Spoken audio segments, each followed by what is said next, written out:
Hi welcome back to my channel. ఈరోజు కథ నిన్నే ఇష్టపడ్డాను 14వ భాగాన్ని వినేద్దాం. వాసు కాలేజీకి రాను అని మెసేజ్ చేయడంతో మేఘన కూడా ఇంట్లోనే ఉండిపోయింది. ఇషిత ఇంట్లోకి వస్తూనే హాల్లో ఉన్న మేఘనాను చూసి, ఓరి నాయనో ఇది ఇంట్లోనే ఉందా, ఇప్పుడు వరుణ్ కోసం వచ్చానని తెలిస్తే బాగా ఆడేసుకుంటుంది అనుకుంటూ హాయ్ మేఘన అంది లోపలికి వస్తూ. ఓ హాయ్ ఇషిత, నువ్వేంటిలా సడన్ సర్ప్రైజ్? ఏం లేదు, నిన్ను చూసి పోదామని వచ్చాను. అబ్బా అంతలేదు, బావ కోసం వచ్చుంటావులే, నేను కనపడగానే నా కోసం వచ్చావని కట్టింగ్ ఇస్తున్నావే కనిపెట్టేసింది దొంగమొహంది. రూమ్లో నుంచి బయటికి వచ్చిన వరుణ్ ఇషితని చూసి వెళ్దామా షాపింగ్కి అన్నాడు కాలర్ సరి చేసుకుంటూ. అబ్బా దొంగ సచ్చినోడు, ఇరికించేశాడు దీని దగ్గర. వీరిలా మాట్లాడుకుంటూ ఉండగానే వరుణ్ అమ్మా నాన్న ఊడిపడ్డారు సడన్గా. వాళ్ళని చూడగానే అమ్మా అంటూ ఆశ్చర్యంగా వాళ్ళకి ఎదురెళ్ళాడు. అతన్ని పట్టించుకోకుండా సరాసరి మేఘన దగ్గరికి వెళ్ళి, ఏం కోడలి పిల్ల ఎలా ఉన్నావు అని అడిగింది. బాగున్నాను, నువ్వెలా ఉన్నావు అత్తా? తల్లి మేఘతో ముచ్చట్లు పెడుతుంటే కనీసం తండ్రితో అయినా మాట్లాడదామని దగ్గరికి వెళ్ళేసరికి ఆయన కూడా అతన్ని పట్టించుకోకపోవడంతో, అమ్మ అసలు నన్ను చూడ్డానికి వచ్చారా లేకపోతే దానికోసం వచ్చారా అన్నాడు చిరుకోపంతో. మేము మా కోడల కోసమే వచ్చాం, నీకోసం కాదు. వాళ్ళిద్దరూ అలా నవ్వుతూ చెబుతుండడంతో, ఏముంది దీన్ని చూడ్డానికి, చింపిరి జుట్టు దెయ్యం కళ్ళు, అంతకంటే ఘోరమైన నవ్వు అంటూ మేఘ జుట్టు పట్టుకుని కదిలిస్తూ ఏడిపిస్తున్నాడు వరుణ్. వాళ్ళ మాటల అలికిడికి బయటికి వచ్చిన జయంతి స్టన్ అయి అలానే చూస్తుంది. అప్పుడే అక్కడికి వచ్చిన రామ్మోహన్ మేఘ వరుణ్ గిల్లి కజ్జాలు చూసి ముసిముసిగా నవ్వుకుంటున్నాడు. అతడి నవ్వుని అర్థం కానట్లు జయంతి చూడడంతో, మేఘ వరుణ్ మంచి జోడి జయంతి. మొన్న ఊరు వెళ్ళినప్పుడు వీళ్ళ పెళ్లి గురించి అక్క బావ మాట్లాడారు. మేఘ చదువు అయిపోలేదుగా అని అంటే ముందు నిశ్చితార్థం చేద్దాం, చదువు అయిపోయాక పెళ్లి చేద్దామన్నారు. నాకు కూడా ఈ ఐడియా బాగానే ఉందనిపించి ఓకే చెప్పాను. ఒళ్ళు మండిపోయింది. అసలు ఎలా అలా ఓకే చెప్తారు? కనీసం పిల్లల అభిప్రాయాలు కూడా తెలుసుకోకుండా వాళ్ళ మనసులో ఎవరున్నారో ఏంటో కనుక్కునే పని లేదా? రామ్మోహన్ వైపు గుర్రుగా చూస్తూ, అసలు ఈ పెళ్లి వాళ్ళకి ఇష్టమో లేదో అడిగారా ఒక్కసారైనా అంది చిరాగ్గా. భార్య ముఖంలో మారుతున్న భావాలని గమనిస్తూ, అదేంటి జయంతి అలా అంటావు? వాళ్ళిద్దరూ చిన్నప్పటి నుంచి చెట్టాపెట్టాలేసుకొని తిరిగారు. ఒకరంటే ఒకరికి ఇష్టం, ఎప్పుడూ ఆట పట్టించుకుంటూ సరదాగా ఉంటారు. బావ మరదలనగానే మన పెద్దోళ్ళు ఇంకా నూరిపోస్తూ ఉంటారు. చిన్నప్పటి నుంచి బావనే నీ మొగుడంటూ. కర్మగాలి వాళ్ళిద్దరూ సరదాగా మాట్లాడుకున్నారా? కుచుకుచు హోతా హాయ్ పిల్ల హుం అప్కే హాయ్ ఖాన్ అంది పిల్లవాడితో అంటూ ఏవేవో ఊహించుకుంటారు. వాళ్ళకి ఆ ఫీలింగ్ లేకపోయినా వీళ్ళే క్రియేట్ చేస్తారు తొక్కలోడిది. చూడు అత్త, బావ ఏమంటున్నాడు అంటూ ఆమె భుజం మీద వాలి మెడ చుట్టూ చేతులు వేసింది మేఘ. కాబోయే పెళ్ళాం కదా అని ఆటపడిస్తున్నాడు లేవి అంది మురిపెంగా. కాబోయే పెళ్ళామేంటి అన్నారిద్దరూ సడన్గా. హా మరి ఎప్పుడు ఇలా బావ మరదలుగానే ఉండిపోతారా ఏంటి? ఈ నెలలో ముహూర్తాలు బాలేవంట, లేకపోతే ఈ పాటికే నిశ్చితార్థం కూడా అయిపోయిండేది. ఆమె మాటలకి వరుణ్ మేఘ ఒకరి ముఖాలు ఒకరు చూసుకున్నారు అయోమయంగా. వాళ్ళిద్దరి ఎక్స్ప్రెషన్స్ను దూరం నుంచి చూస్తున్న రామ్మోహన్కి జయంతి మాటలు కొంచెం కొంచెం అర్థమైనట్టుగా, అసలు ఏమీ అర్థం కానట్లు అంతా కన్ఫ్యూజన్గా ఉంది. వరుణ్ ఇషిత వైపు చూశాడు కంగారుగా. ఇషిత మాత్రం మేఘన పరిస్థితి తలుచుకుని వణికిపోతుంది. మేఘన అక్కడ ఇంకొక క్షణం కూడా ఉండలేక వడివడిగా రూమ్లోకి వెళ్ళిపోయింది. అక్కడున్న వాళ్ళందరూ సిగ్గుతో వెళ్ళిపోయింది అనుకున్నారు, కానీ రామ్మోహన్కి కూతురు సిగ్గుపడి వెళ్ళిపోయినట్లు అనిపించలేదు. తనతో పాటుగా ఇషిత కూడా వెళ్ళింది. ఎంత ఓదారుస్తున్నా కంట్రోల్ అవ్వకపోవడంతో ఏం చేయాలో తెలియక అలానే కూర్చుండిపోయింది. కొద్దిసేపటి తర్వాత వాసు ఎప్పటిలాగానే మేఘకు ఫోన్ చేశాడు. ఫోన్లో ఆ నెంబర్ చూడగానే జరిగిందంతా తనకు చెప్పుకొని గుండె బరువు దించుకుందామనుకుంది. మళ్ళీ అంతలోనే ఇప్పటికే తన కోసం చాలా చేశాడు, ఇప్పుడు ఈ విషయం కూడా చెప్పి టెన్షన్ పడడం ఎందుకు అనిపించింది. ఫోన్ పదే పదే అలా రింగ్ అవుతుండటంతో ఎత్తి హలో అంది మెల్లగా. ఏంట్రా వాయిస్ అలా ఉంది అన్నాడు. ఏం లేదు, కొంచెం హెడేక్ అంతే తడబడుతూ సమాధానం చెప్పడంతో, అయితే బయటికి వెళ్దామా అన్నాడు. అత్త వాళ్ళు వచ్చారు, ఇప్పుడు కుదరదులే. ఓకే టేక్ కేర్ అంటూ కాల్ కట్ చేసి కొద్దిగా ఆలోచిస్తూ వరుణ్కి ఫోన్ చేశాడు. ఎందుకు తను డల్గా ఉందో తెలుసుకోవాలని. సాయంత్రం అయింది. వరుణ్ అమ్మా నాన్న ఊరెళ్ళారు. అటు వాళ్ళు వెళ్ళగానే ఇటు వాసు మేఘకి కాల్ చేసి ఒకసారి బయటికి రా అన్నాడు. ఇంట్లో రామ్మోహన్ కూడా లేకపోవడంతో గబగబా బయటకు వచ్చింది. ఏం మాట్లాడకుండా వాసు బైక్ స్టార్ట్ చేశాడు. మౌనంగా బైక్ ఎక్కి కూర్చుంది. ఇద్దరి మధ్య చాలాసేపటి వరకు మాటలు లేవు. బైక్ ఓ చోట ఆపి మేఘనాను దిగమన్నాడు. మేఘన తల దించుకొని అలానే నిల్చుండిపోయింది. ఆమె చేతిని తన చేతుల్లోకి తీసుకుని, డోంట్ వర్రీ, రేపు అంకుల్తో మాట్లాడతాను, మనం ఎప్పటికీ విడిపోం, అలా ఎప్పటికీ జరగనివ్వను కూడా. అతడు అలా చెప్తుంటే అప్పటిదాకా అదిమి పెట్టుకున్న కన్నీళ్లు ఒక్కసారిగా ఉవ్వెత్తున ఎగిసిపడ్డాయి. డీప్గా కిస్ చేసి మనసారా హత్తుకుంది. అతడి కౌగిలి ఓదార్పున అందిస్తున్నట్లు అనిపించింది. మేఘన నీ నీడలా వెంటాడుతున్న రాజేష్కి ఆ దృశ్యం చూడగానే రక్తం మరిగిపోయింది. ఒక్కసారిగా కళ్ళు ఎర్రబడిపోయాయి. హ్యాండిల్పై ఉన్న చెయ్యి ఒక్కసారిగా బిగుసుకుంది. ఇంకో చేయితో యాక్సిలేటర్ రైజ్ చేశాడు. ఎదురుగా ఉన్న మేఘనాని కసితీరా ఒకసారి చూసి బైక్ను ఆమె మీదకు దూకించబోయాడు. ఒక్కసారిగా హెడ్లైట్ వెలుగు ఒక్కసారిగా ముఖం మీద పడేసరికి అటువైపు చూసిన వాసు జరగబోయేది ఏంటో తెలిసి రెప్పపాటు క్షణంలో మేఘనాను పక్కకు తోసేశాడు. కింద అడ్డుగా రాయి ఉండడంతో బైక్ అదుపు తప్పి పడిపోయింది. దాంతోపాటు రాజేష్ కూడా పడ్డాడు. ఇంత ఘాతుకానికి ఒడిగట్టిన రాజేష్ని చూడగానే వాసులో ఆవేశం కట్టలు తెంచుకుంది. రాజేష్ భయపడుతూ పరుగులు పెట్టడంతో రేయ్ ఆగరా ఆగు రేయ్ రాజేష్ అంటూ అరుస్తూ అతని వెనకాలే పరిగెడుతున్నాడు. వాసుకి దొరకకుండా వేగంగా పరిగెత్తాలని చూస్తున్న రాజేష్ అడుగులు తడబడిపోతున్నాయి. భయంతో ఒక్క ఉదిరిన రాజేష్ కాలర్ పట్టుకొని వెనక్కి లాగాడు. అతడు పడిపోవడంతో లేపి కాలర్ పట్టుకొని ఏరా ప్రేమించకపోతే చంపేస్తావా అంటూ కోపంగా అరుస్తూ అతని ముఖం మీద పిడుగుద్దులు కురిపిస్తున్నాడు. వాసు ఏం చెప్తున్నాడు కూడా తెలియట్లేదు రాజేష్కి. సౌండ్ కట్ అయినట్టుగా గుయ్యమంటుంది చెవులో. కానీ అతన్ని చూస్తుంటే మాత్రం వెన్నులో వణుకు పుడుతుంది. ఆవేశం కోపం కలగలిపిన ఆ కళ్ళు మండే అగ్నిగోళంలా ఉన్నాయి. ముఖమంతా ఎరుపు రంగులోకి మారిపోయింది. మొట్టమొదటిసారిగా మేఘన జోలికి వెళ్ళావంటేనే భయం వేసింది అతనికి. ఒంట్లో ఉన్న ఓపికంతా చేతుల్లోకి తెచ్చుకుని వాసుని బలంగా నెట్టి అక్కడి నుంచి పారిపోయాడు.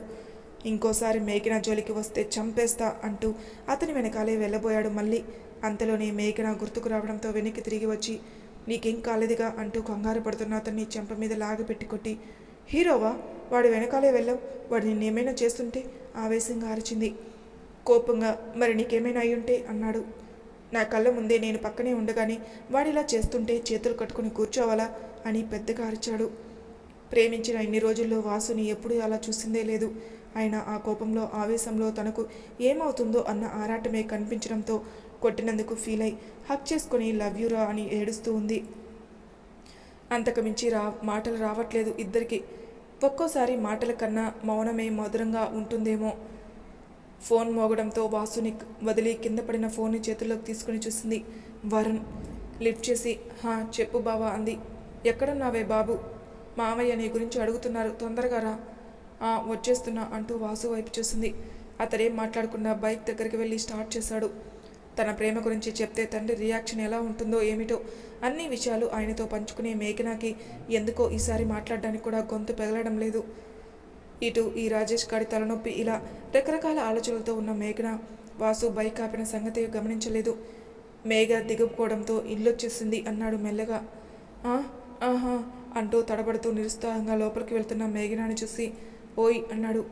ఆ పిలుపు విగానే టక్కున వెనక్కి తిరిగి నవ్వుతూ ఏంటి అంది. తన ఆ చిన్న పిలుపు వినగానే మేఘన ముఖంలో సంతోషం కనపడుతుండగా బాల్కనీ డోర్ క్లోజ్ చేయకు అంటూ కన్ను కొట్టాడు. అతడిలా ఎందుకన్నాడో తెలిసి అయితే నీకోసం ఎదురు చూస్తూ ఉంటుంది ఈ తింగరబుచ్చి అంటూ బైక్ ముందుకు పోనిచ్చాడు. వాసుని తలుచుకుంటూ సంతోషంతో లోపలికి అడుగుపెట్టింది. అలా లోపలికి రాగానే రామ్మోహన్ మేఘనతో ఏదో మాట్లాడబోయాడు. నాన్న మీతో రేపు నేను మాట్లాడతాను ప్లీజ్ అంది రిక్వెస్టింగ్గా. నిజం చెప్పాలంటే రామ్మోహన్ అసలేం మాట్లాడతాడో ఏంటో వినాలంటేనే టెన్షన్గా ఉంది. అలా చెప్పేసింది. అంటూ మౌనంగా తలూపాడు. రూమ్లోకి వెళ్తున్న మేఘన వెనక్కి తిరిగి చూసింది. రామ్మోహన్ డల్లుగా కూర్చుని ఉండడంతో ఆయన దగ్గరికి వచ్చి మెడ చుట్టూ చేతులు వేసి నాన్న నువ్వు ఇలా మూడీగా ఉండడం ఏం బాగోలేదు. నాకు తెలుసు నా గురించి నువ్వు ఇలా ఉన్నావని. నా ఫీలింగ్స్ అన్నీ నీతో షేర్ చేసుకున్నా. నాకు మంచి ఫ్రెండ్ నాన్న నువ్వు. ఒక్క విషయం మాత్రం ఇప్పటిదాకా చెప్పకుండా దాచాను. అదేంటో రేపు చెబుతాను. నువ్వు నన్ను అర్థం చేసుకుంటావు కదా నాన్న అంటూ కళ్ళల్లో నుంచి నీళ్లు వస్తుండగా మెల్లగా అక్కడి నుంచి వెళ్ళిపోయింది. వెళ్తున్న కూతురు వైపు మౌనంగా చూస్తూ ఉండిపోయాడు. రూమ్లోకి వచ్చి తలుపేసుకుంది. కన్నీరు చెంపల మీద నుంచి జారిపోతున్నాయి. తండ్రి అలా డీలా పడిపోవడం నచ్చట్లేదు. రీజన్ తనైనందుకు ఇంకా బాధగా ఉంది. తంటాల పడుతూ పైకొస్తున్న వాసుని చూడగానే నవ్వొచ్చింది. బాల్కనీ దగ్గరికి వెళ్ళి చెయ్యి అందించింది సపోర్ట్గా. ఆమె చెయ్యి అందుకుని లోపలికి వస్తూ థ్యాంక్స్ బంగారం, నువ్వు ఇలా చెయ్యి అందించాలే కానీ రోజు వస్తాను అంటావా అంది నవ్వుతూ. ఏంటి వచ్చేది, ఎక్కడి పాటలు అక్కడే బిగుసుకుపోయి అబ్బా అంటూ చేతులు కాళ్ళు మెల్లగా ఆధీనంలోకి తెచ్చుకుంటున్నా అతన్ని అలానే నవ్వుతూ చూస్తుంది. ఏం మాట్లాడవేంటి అంటూ మేఘన వైపు తిరిగేసరికి తనని అలానే చూస్తూ ఉండడంతో ఏంటి అలా చూస్తున్నావు, ఈ చిన్న పిల్లోడికి దిష్టి తగులుద్ది అన్నాడు నవ్వుతూ.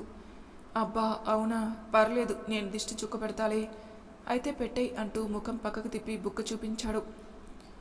ఓయ్ హలో, నువ్వు అనుకునే దిష్టి చుక్క కాదులే అంది నవ్వుతూ. క్రితంసారి ముద్దునే దిష్టి చుక్కలా పెట్టడం గుర్తొచ్చి ఆ దిష్టి చుక్క అయితే వద్దులే గాని మేడం గారు ఎందుకు అలా చూస్తున్నారో తెలుసుకోవచ్చా? అతడి భుజాల మీద చేతులు వేసి, నిన్ను చూస్తుంటే ప్రపంచంలోని సంతోషమంతా నా దగ్గరే ఉన్నట్లు అనిపిస్తుంది. ఏ బాధలు టెన్షన్స్ ఏమీ గుర్తుకురావు తెలుసా? నీ నవ్వు నా మీద ప్రేమ కనిపించేలా ఎక్స్ప్రెషన్ చేస్తూ ఆ కళ్ళు, నా కోసం నువ్వు పడుతున్న పాటలు అన్నీ ఎప్పటికప్పుడు కొత్తగానే అనిపిస్తుంటాయి. అందుకే నాకే తెలియకుండా అలా చూస్తుండిపోతున్నానేమో. ఆమె నడుం చుట్టూ చేతులు వేసి, అయితే నీ సంతోషాన్ని ఇంకొంచెం రెట్టింపు చేసేలా ఒకటి తెచ్చాను. ఏంటది అంది ఎక్సైటింగ్గా. అది ఇవ్వాలంటే ముందు నాకు ముద్దు ఇవ్వాలి. కళ్ళెగరేస్తూ, ఏంటి లంచమా? నువ్వేదైనా అనుకో అంటూ కొంటెగా చూస్తున్న అతని కళ్ళలోకి చూస్తూ సిగ్గుతో, నేనివ్వను అంటూ అతడికి దూరంగా జరగబోయింది. కానీ వాసు గట్టిగా పట్టుకుని ఉండడంతో అతన్ని విడిపించుకోలేక అలానే బందీ అయిపోయింది. నీ ఇష్టం బంగారం, అది నీ కళ్ళల్లో సంతోషం చూడాలని 1000 కళ్ళతో ఎదురుచూస్తుంది. మిస్ అయిపోతావు బంగారం, ముందే చెప్తున్నా. అతడు అలా ఊరించే చెప్తుంటే టక్కున ముద్దు పెట్టేసింది. మెరుపు వేగంతో ముద్దు పెట్టేయడంతో, ఒసే రాక్షసి, అదేం పెట్టడమే, ఫీల్ అయ్యే టైం కూడా లేకుండా అలా పెట్టేశావేంటే, అసలు పెట్టావా నువ్వు? అతడు అలా అనుమానంగా అడుగుతుండడంతో పైనుంచి కింది దాకా చూసి, నాకు అదంతా అనవసరం, పెట్టమన్నావు పెట్టాను, ముందు నా గిఫ్ట్ నాకు ఇచ్చేయి, ఇవ్వు ఇవ్వు అంది. ఏంటి ఒక ముద్ద? సిగ్గుతో మెరుకులు తిరుగుతూ, కాదు తెచ్చిన గిఫ్టు అంది మెల్లిగా. ఏం గిఫ్టు? అయోమయంగా. ఏం గిఫ్ట్ అంటావేంటి, ఇందాక నువ్వే కదా చెప్పింది. ముద్దు కోసం 1,00,000 చెబుతామమ్మా. ఓరి దొంగ సచ్చినాడా, స్టూపిడ్. అతన్ని విడిపించుకుని పక్కకెళ్ళి నిలబడింది అలిగినట్లుగా. ఓరకంటితో వాసుని చూస్తూనే ఉంది. చిన్నగా నవ్వుకుంటూ వెనక నుంచి వెళ్ళి ఆమె మెడ చుట్టూ చేతులు వేసి లేలేత గులాబీ పువ్వులను ఆమె ముందుంచాడు. అది చూడగానే పట్టరాని సంతోషంతో, హే, గులాబీ పువ్వులు నాకు చాలా చాలా ఇష్టం, అందమైన రేకులు. అలాగే చూస్తూ, థ్యాంక్ యూ సో మచ్ అంటూ వాసు బుగ్గల మీద ముద్దుల వర్షం కురిపించింది. మురిపెంగా గులాబీలను చూస్తుంది. అమ్మగారికి ఏమొచ్చినా ఆపలేం అని నవ్వుతూ తననే చూస్తూ ఉన్నాడు. బెడ్ మీద కూర్చొని గులాబీ పూలను ఒక్కొక్కటిగా తెంపుతూ బెడ్పై ఒక్కో రేకును అందంగా అమర్చుతుంది. ఏం చేస్తుంది అంటూ ఆసక్తిగా వచ్చి ఆ గులాబీ పూల పక్కనే పడుకొని తను చేస్తున్న పనిని చూస్తున్నాడు. వి అనే లెటర్ని అందంగా ఆ పూలతో పేర్చింది. నవ్వుతూ వాసు చూస్తుండడంతో, ఓయ్ కొంచెం పక్కకు జరుగు, నేను ఉండాలి కదా, మరి నా లెటర్ పెట్టద్దు, జరుగు జరుగు. అబ్బో సరే మేడం అంటూ కొంచెం పక్కకి జరిగాడు. తన లెటర్ కూడా రాసి ఎలా ఉంది అంది కళ్ళెగరేస్తూ సంబరంగా. ఆలోచిస్తున్నట్లుగా కొన్ని పూలు ఇవ్వు అంటూ తన చేతుల్లో నుంచి తీసుకొని ఆ లెటర్స్ మధ్యలో ఒక చిన్న లవ్ సింబల్ వేశాడు. వి, లవ్ సింబల్, ఎం అని. మై క్యూట్ బేబీ అంటూ గట్టిగా బుగ్గలు లాగింది. తన ప్యాకెట్లో ఉన్న డైరీ మిల్క్ చాక్లెట్ తీసి అక్షరాల పక్కన పెడుతూ, పండగ చేసుకో అన్నాడు. హై, నాకేనా అంటూ గబుక్కున తీసుకోబోయింది. మళ్ళీ అంతలోనే, వద్దులే, ఆ అక్షరాల పక్కన చాక్లెట్ చాలా క్యూట్గా ఉంది, అలాగే ఉండనివ్వు. పిచ్చి ఎక్కువైపోయింది నీకు అంటూ మరో చాక్లెట్ తీసి చేతిలో పెట్టాడు. కళ్ళెగరేస్తూ, అవును ప్రేమ పిచ్చి అంటూ హ్యాపీగా చాక్లెట్ తింటూ ఫోన్లో ఫొటోస్ తీసుకుంటుంది. తను అలా బిజీ అయిపోవడంతో ఎలాగైనా మేఘ ఇంటెన్షన్ మొత్తం తన వైపే ఉంచాలని ఒక చిన్న జల్సీతో వాసు కావాలనే చిన్నగా సౌండ్ పెట్టి సాంగ్ ప్లే చేశాడు. ఈ రేయి తీయనిది, ఈ చిరుగాలి మసైనది అంటూ సాంగ్ పెడుతున్నాడు. ఓరుగా మేఘన వైపు చూస్తున్నాడు. ఆ పాటకి చిన్నగా నవ్వుకుంటూ మెడలో ఉన్న లాకెట్ నోట్లో పెట్టుకుని కొంటెగా వాసు వైపు చూస్తుంది. అప్పటికే అతడిలా చూస్తూ ఉండడంతో, వాసు గారు చెప్పండి మేఘా గారు అన్నాడు తనని ఇమిటేట్ చేస్తున్నట్లుగా. పాట మార్చండి. ఎందుకండి, బానే ఉంది కదా, ప్లీజ్. చిన్నగా నవ్వుకుంటూ, ఈ మంచుల్లో ప్రేమంచుల్లో అని పాట మార్చాడు. పిల్లోని ముఖం మీద పెట్టుకొని చిన్నగా నవ్వుకుంటున్నాడు. అతడలా కావాలని చేస్తుండడంతో చేతిలో ఫోన్ లాక్కొని సూర్య సన్ ఆఫ్ కృష్ణన్లోని ఓ మంచి పాటను ప్లే చేసి వెనక్కి వెళ్ళబోయింది. ఆమె చేయి పట్టుకొని గట్టిగా లాగేసరికి ఒక్కసారిగా గుండెల మీద పడింది. నడుము చుట్టూ చేతులు వేసి కళ్ళు మూసుకొని లిరిక్స్ ఎంజాయ్ చేస్తున్నాడు. అతడి ఎదుసడవడిని వింటూ, వాసు అంది మెల్లగా. అన్నాడు. వాసు, ఏంటి బంగారం, ఏమైనా చెప్పాలా? రే స్టూపిడ్, నాతో ఎప్పటికీ ఇలా ఉండిపోరా. నీ ఎదుసవడిని వింటూ నీ కౌగిల్లో బందీ అయ్యి ఈ లోకాన్నే మర్చిపోయేలా నాతో ఎప్పటికీ ఇలానే ఉండిపోతావు కదా అంది ఎమోషనల్గా. ఆమె మాటలకి టక్కున కళ్ళు తెరిచి, ఇలా అంటే కొంచెం కష్టమే. ఎంత బరువు ఉన్నావో తెలుసా? ఆలోచిస్తూ నవ్వుని దాచిపెడుతూ అలా అనేసరికి భుజం మీద గట్టిగా కొట్టి పక్కకు జరగబోయింది. అతడు తనను లేపకుండా గట్టిగా పట్టుకోవడంతో అలానే ఉండిపోయింది. కాలేజీకి వచ్చిన సంజు గురించి ఆలోచిస్తున్నాడు. ఆమె అలా వెళ్ళిపోవడం ఏమీ అర్థం కావట్లేదు. తన క్లాస్ రూమ్కి వెళ్ళాడు. కనిపించకపోవడంతో అక్కడే ఉన్న దీప్తిని అడిగాడు. అది ఇవాళ రాలేదు చందు, ఎందుకో మరి అంది. ఎందుకో కాలేజీలో ఇంకొక క్షణం కూడా ఉండాలనిపించలేదు. సంజు వాళ్ళ ఇంటి బయట నిలబడి తనకు కాల్ చేశాడు. ఒక్క రింగుకే ఎత్తి ఆ చెప్పు చందు అంది మెల్లిగా. ఒక్క క్షణం షాక్ అయ్యాడు. నా నెంబర్ తన దగ్గర ఎలా? అతడు ఆ డౌట్లో ఉండగానే అవతల నుంచి హలో హలో అంటూ వినపడేసరికి ఒకసారి బయటికి రావా, నేను ఇక్కడే ఉన్నాను అన్నాడు ఆలోచన నుంచి బయటికి వచ్చిన వాడిలా. హా అంటూ కాల్ కట్ చేసి ఫేస్ వాష్ చేసుకుని బయటికి వచ్చింది. బయట నిలబడి ఉన్న చందుని చూడగానే అప్పటికే ఆగిన కన్నీళ్లు పొంగి పొర్లి ఒక్కసారిగా బయటికి వచ్చేశాయి. అతని హత్తుకుని గట్టిగా ఏడ్చేసింది. చందుకు అయోమయంగా అనిపించింది. ఇప్పుడు ఏమైనా అడిగినా తను చెప్పే స్టేజ్లో లేదని గమనించి భుజాల చుట్టూ చేతులు వేసి నిమురుతూ ఉండిపోయాడు. కొద్దిసేపటికి దూరంగా జరిగి సారీ అంది వెక్కిలతో. హక్ చేసుకున్నందుకు సారీ చెప్పిందేమో అనుకున్నాడు. కానీ అందుకు కాదని అతనికి తెలియదు పాపం. పక్కనే ఉన్న బెంచీలో కూర్చోబెట్టి తన కన్నీళ్లను తుడుస్తూ ఎందుకు ఏడుస్తున్నావు సంజు, ఏమైందిరా అన్నాడు. అతడంత ప్రేమగా అడిగేసరికి ఏం చెప్పకుండా అతడి ఒడిలో తలపెట్టుకుని కళ్ళు మూసుకుంది. మొండిది, ఇది అడిగినా చెప్పదు అనుకుంటూ తన కన్నీళ్లకు కారణమేంటో ఆలోచిస్తున్నాడు. తెల్లవారింది. ఇంకా వాసు వెళ్ళకపోవడంతో ఏంటి ఇంకా ఇక్కడే ఉన్నావు, వెళ్ళిపో, ఎవరైనా చూస్తే ప్రాబ్లం అవుతుంది, అంకుల్తో మాట్లాడి వెళ్తాను అన్నాడు. కొద్దిసేపటి మౌనం తర్వాత నాన్నతో నేను చెప్తాను, అలా చెప్పడమే కరెక్ట్ అంది. మేఘ అలా సైలెంట్గా ఉండడంతో ఆమె చేతులను తన గుండె కానించుకుని ఇది నీకు బలం కావాలని, బలహీనత కాకూడదు. ఏది ఏమైనా ఎవరు అనుకున్నా కాదన్నా నువ్వు నేను ఒకటవుతాం. అంకుల్ ఏమన్నా కన్నీళ్లు పెట్టుకోకూడదు, ఏడవనని ప్రామిస్ చేయి. అతడిలా అనగానే అప్పటికే కన్నీళ్లు కంటి కొనల దాకా వచ్చేసింది. బలవంతంగా ఆపుకుంటూ ప్రామిస్ చేసేసింది. గుడ్ గర్ల్ అంటూ నుదుటిపైన ముద్దు పెట్టాడు. ఆ ముద్దుతో ఆమెకు ధైర్యం వచ్చినట్లయింది.